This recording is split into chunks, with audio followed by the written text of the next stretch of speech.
guys, what's up? My name is T-Space, and welcome back to another gameplay commentary. Today I'm going to be playing Medal of Honor Warfighter, and I'm going to be talking about the TAC 50. Basically, if you don't know what the TAC 50 is, it's pretty much the 50 cal sniper rifle in Medal of Honor Warfighter, and a lot of people have been, quite excited to actually get this gun. I myself, I wouldn't say I was too excited to get it, but I mean, I just wanted to try out to see how how well it would do. Have you actually shot it? So in this commentary, I'm going to be talking about the pros and cons really quickly, and then I'm going to dip into my personal opinions about the gun. So let's start off with the pros and cons. So the pros, well, actually there's only one, and that is the one-shot kill capability. With this gun, you can get a one-shot kill if you hit him in the face and or body. I'm not too sure if you can actually get a one-shot kill on the limbs, meaning, the arms and legs, but I wouldn't be too surprised if you could. Overall, that's pretty much the only pro that comes with this gun, but that is still a pretty significant pro. So let's move on to the cons. So the cons of this gun, we'll start off with the scope sway. So when you do scope in with any sniper rifle, or I think any high-powered scope, you have the capability of actually holding your breath. And basically what this does is it allows you to, of course, steady your aim and give you an accurate shot. Now with the TAC 50, once you let go of this button, for PC players, of course, that's shift by default. I don't know what it is on consoles, but whatever button you click to hold your breath, after you let go of that button and basically, you take another breath, your scope sway will become significantly hard to control. It's pretty much really difficult to actually get a shot when you, or after you have taken another breath. And overall, this is a pretty bad thing. I don't really show it too much in this game, but I'll explain why later. The next con is the scope in speed. If you haven't noticed within this game, scoping in with this gun is actually quite slow. The TAC 300 and the CS5 scope in a lot faster compared to the TAC 50, and I do think that this is a necessary thing to add to this gun. Another thing, or another con, is the bolt speed. So basically, every time you take a shot, the bolt action speed is very slow with this gun. Pretty much every time you shoot a bullet, you want to go behind cover, wait about maybe a second to a second and a half before you can actually take another shot. It's quite a long delay, given that you're in the heat of battle. Another con is the movement speed. Given that this gun is extremely heavy, your movement speed will be greatly decreased when you're actually using this gun. So when you're moving around, you'll probably feel a lot more sluggish than you would if you were using any other sniper rifle, whether it be automatic or bolt action.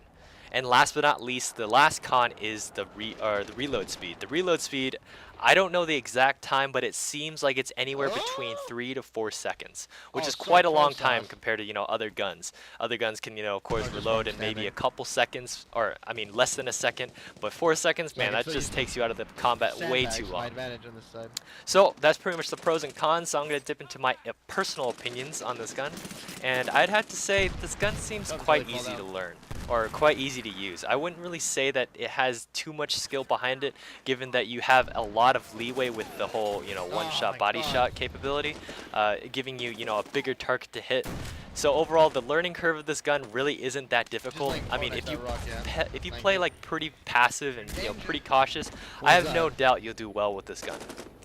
But the thing that I tried to do in this game was try to be up in front in people's faces, try to be as aggressive as possible, and that was pretty difficult. Rushing into certain areas was kind of stupid. I think I did it a couple times in this game and got myself killed. So overall, it's not really ideal to rush with this gun, given that it is extremely slow. I mean, every time you shoot, you literally have to wait between 1 to 2 seconds before you can actually take another shot. And by the time that happens, you'll probably be dead.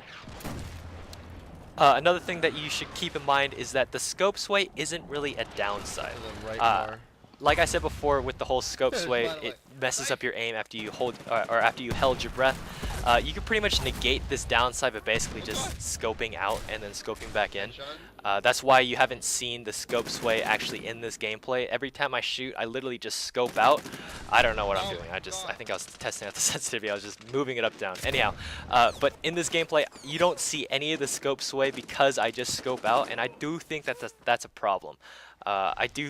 I do think that there should be a fix on this, and my personal opinion for this fix is actually adding a different downside. So basically, I think they should take out the whole scope sway and actually add in a movement accuracy decrease. So basically, if you are moving with this gun while you are shooting, your accuracy will greatly be decreased. I've seen a couple of games do this before. I can't really think of them right now, but I know for sure that there are a couple games out there that have done this with their more powerful sniper rifles. So basically, if you are moving with this high-powered sniper and you take a shot, your accuracy will probably be, you know, slightly off, and therefore you'll miss your shot. And basically, I think they should actually I can't even speak today. I think they should imply this to the TAC 50. But overall, I'd have to say this gun was quite fun. I did feel kind of, you know, lazy getting all these body shots in this game. I tried my best going for only headshots, as you can see. I got some pretty cool ones, but then of course I got a lot of body shots, I think. Overall, I had a lot of fun. I was playing with XPac on TeamSpeak, and I think on the other team I had a subscriber. His name was Recon Easy, and also, if you actually haven't noticed in the kill cam, I was also playing against Mr. Assault, which is an editor on Battlefield 3, and I'd highly recommend you check him out because his song choices, or I think he actually makes his own songs, that and his montages are quite enjoyable to watch. But overall, I had quite fun playing this game, and yeah, try this gun out for yourself. You know, tell me what you think in the comments. I mean, do you think it's, you know, as overpowered as you might think, or do you think it's quite balanced? I mean, I'd love to hear your comments because, you know, I love having feedback from you guys. But I hope you guys did enjoy this gameplay of me using the TAC 50. And yeah, so once again, my name is T-Space, and I will catch you guys later.